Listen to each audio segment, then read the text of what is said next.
start? Let's begin with calling out your demon. All contractors have an infernus, the artifact that holds your demon's power. Don't lose it. Without it, you can't control your demon. Wear it around your neck on a chain, keep it in your pocket or purse, or leave it in an easy-to-access spot at home.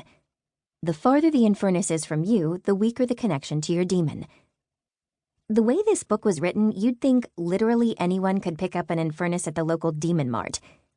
I didn't know how much demon contracts cost, but I was pretty sure they started at 6 figures.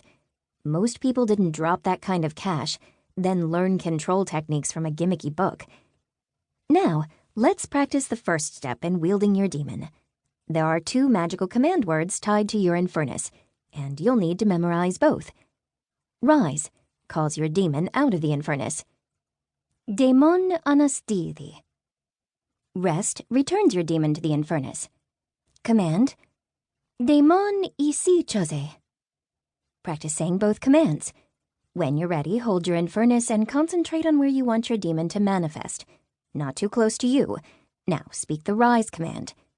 Did your demon appear? Perfect. Remember, focus is important.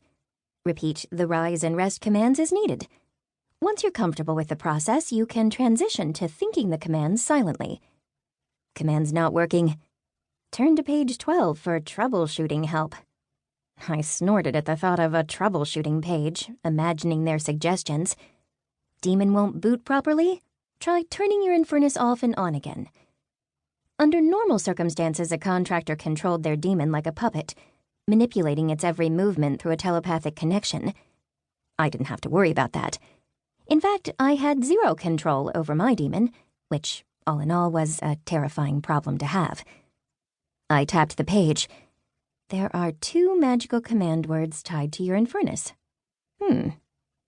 Command words tied to the infernus.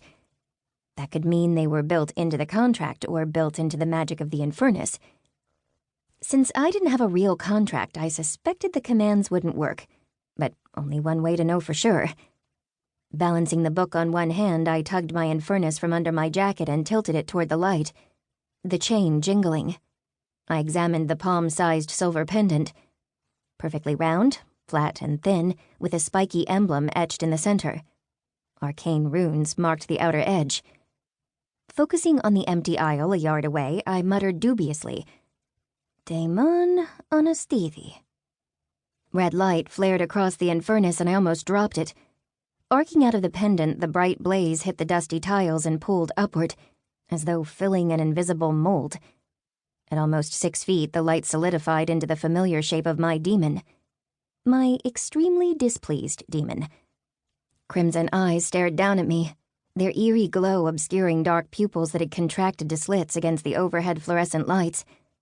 4 small horns, 2 above each temple hid in his tangled black hair, and a mixture of dark fabric, sturdy leather, and gleaming metal armor partially covered smooth toffee-colored skin, with a burgundy undertone. His dusky lips pulled back from his teeth, revealing pointed canines. What did you do, Pylus? Demons inspired panic in everyone, and I was no exception. But my sharp alarm was for a different reason. I frantically checked if anyone had noticed that flare of light. When no one started screaming about the demon in the library, I glanced from the book to Zeulus. I had called him out of the infernus? Pylus. He growled. I hesitantly lifted the book. I found the commands for the infernus. Those lava-like eyes narrowed, then swept away from me to take in our surroundings. His nostrils flared with a silent inhalation and his nose wrinkled in distaste. What is this place? He asked, an alien accent swirling through his husky voice. It's a library. Part of the Arcana Historia Guild, which means you should go back into the infernus before someone sees you. His long, thin tail swished, the 2 curved barbs on the end just missing a shelf of invaluable texts. He canted his head as though listening.